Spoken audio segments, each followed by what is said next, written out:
ang mga bulubundukin ng Sampaloc sa Quezon Province. Mayayabong at nagtataasan ang kanilang mga puno. Nananatiling sagana ang kalikasan. Pero huwag malilinlang dahil ang kanilang kagubatan napakasukal, pinamumugaran pa ng mga ahas. Napakadelikado, lalong-lalo na sa 2 taong gulang na bata na 6 na araw nang nawawala at pinangangambahang sa bundok na ito napunta. Siya si Tristan. Si Tantan po ay makilala, magpututulog na hinahalik po sa akin.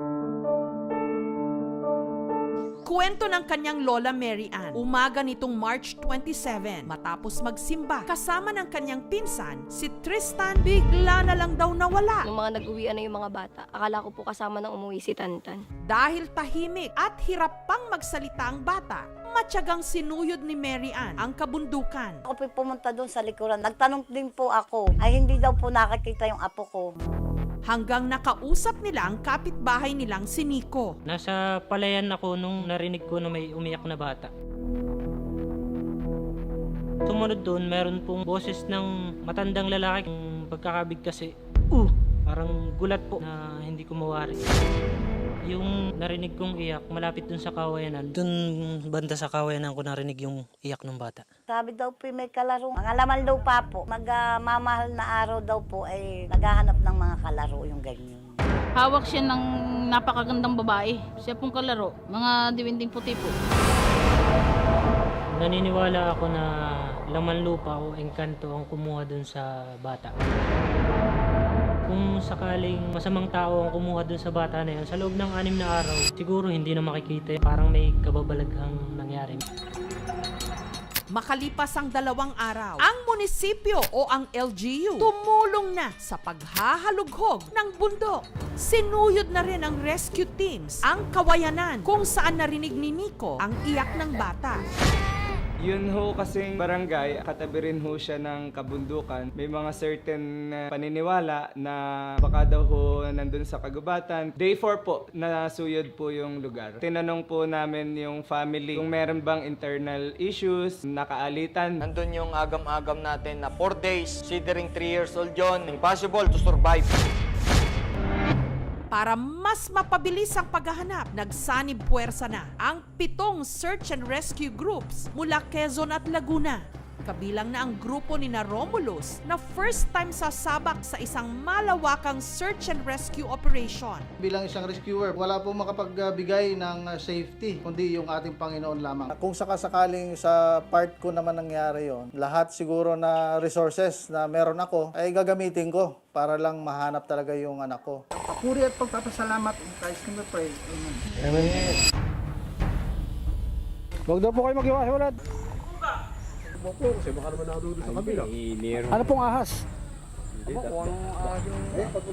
Gumamit na rin sila ng drone. Aerial survey, pero considering na grassy or forest area nga po yun, so hindi masyado nating kita yung loob. Humingi na kami ng tulong sa mga kaibigan naming search and rescue sa kabilang lalawigan. Puro volunteers ho to. Considering ho na hindi ho sila taga rito, hindi ho nila kamag-anak yung baby, pero nag-effort po talaga sila.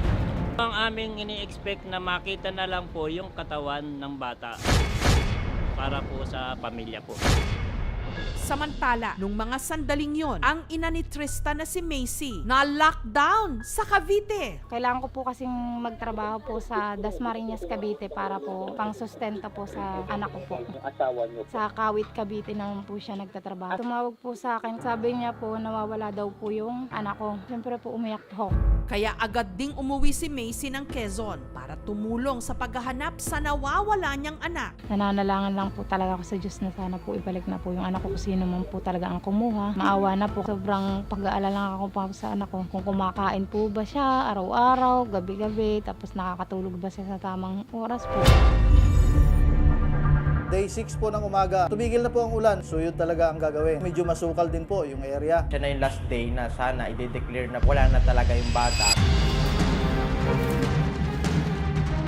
Basta't kawayan, yan po ay maahas na lugar. Pero makalipas ang 2 oras, ang rescuer na si Romulus may napansin sa kawayanan.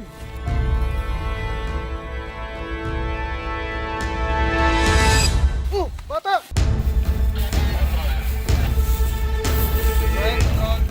Ito na nga yun. Nagulat po ako na ito na po pala yung bata. Yung mata ng bata na nakatirik. Hindi mo siya kaagad-agad ma-recognize na may nakahiga po palang bata. Sanib puwersa ang mga rescue volunteer sa Sampaloc, Quezon sa paghahanap sa 2 taong gulang na batang si Tristan na 6 na araw nang nawawala. Ang binigay ho kasi sa amin, kung hindi mahanap ng day 6, yung iba ho ay pull out na. Pero sa ika-6 at huling araw ng paghahanap,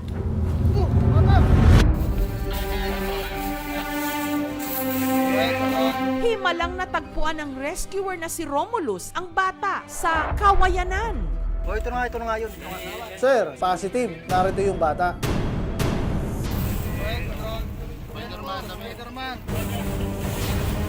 Binagyan po namin ng thermal blanket para masigurado na hindi siya lamigin.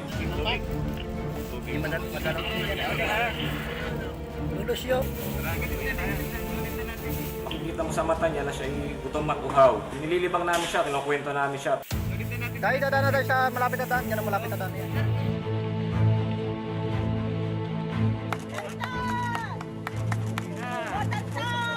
Ayun ha, oo.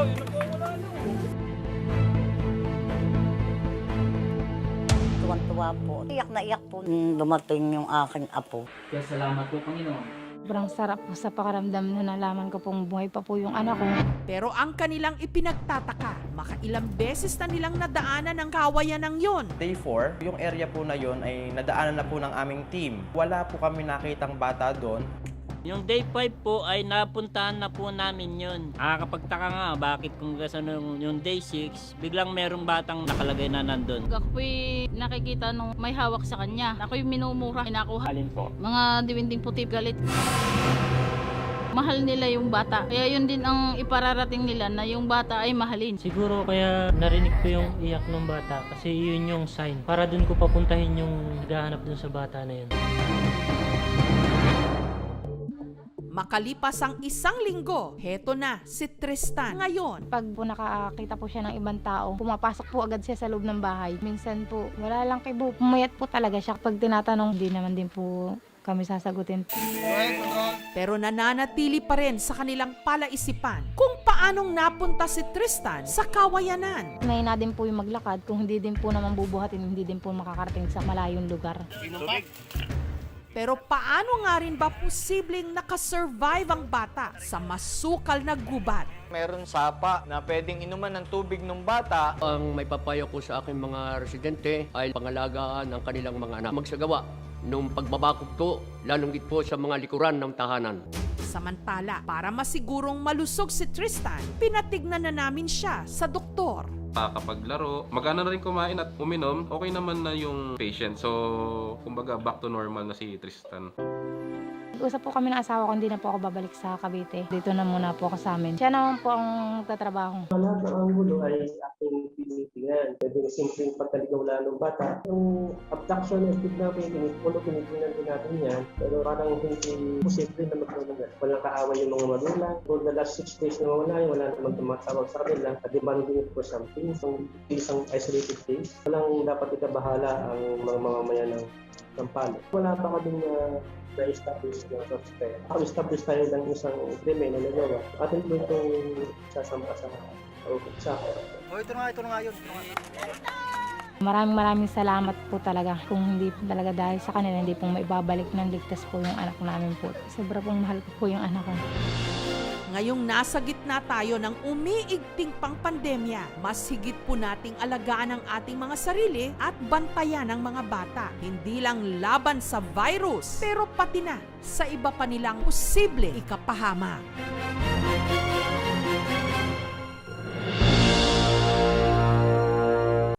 Thank you for watching, mga kapuso. Kung nagustuhan niyo po ang videong ito, subscribe na sa GMA Public Affairs YouTube channel. And don't forget to hit the bell button for our latest updates.